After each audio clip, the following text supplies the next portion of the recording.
నంద్యాల ఉప ఎన్నిక వ్యవహారం కొత్త మలుపు తిరుగుతోంది. ఇన్నాళ్లు పోటీ చేస్తామని ప్రకటించిన అఖిల ప్రియ ఇప్పుడు ఏకగ్రీవం వైపు మొగ్గు చూపుతోంది. వైసీపీ నుంచి తమ అభ్యర్థిని పోటీలో నిలుపుతామని జగన్ ప్రకటించడంతో భూమా వర్గం డైలమాలో పడింది. తమ కుటుంబం నుంచి ఎవరినో ఒకరిని ఏకగ్రీవంగా ఎన్నుకోవాలని వైఎస్ విజయమ్మ ద్వారా పావులు కదుపుతోంది.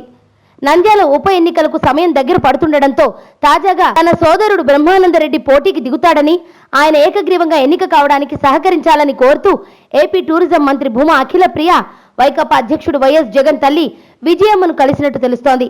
ఈ విషయమై అధికారిక సమాచారం లేనప్పటికీ తన తల్లిదండ్రులతో వైఎస్ కుటుంబానికి ఉన్న సాన్నిహిత్యాన్ని ప్రస్తావించిన ఆమె బ్రహ్మానందరెడ్డికి ఓ ఛాన్స్ ఇవ్వాలని విజయమ్మను అభ్యర్థించినట్టు సమాచారం.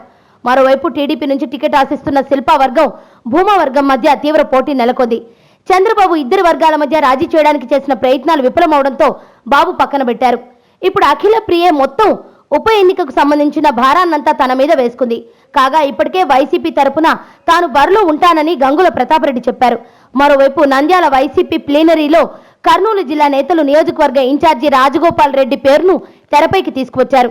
ఇంకోవైపు టీడీపీ అధిష్టానం కూడా నంద్యాల బరిలో ఎవరుంటారన్న విషయమై ఎటువంటి ప్రకటన చేయలేదు.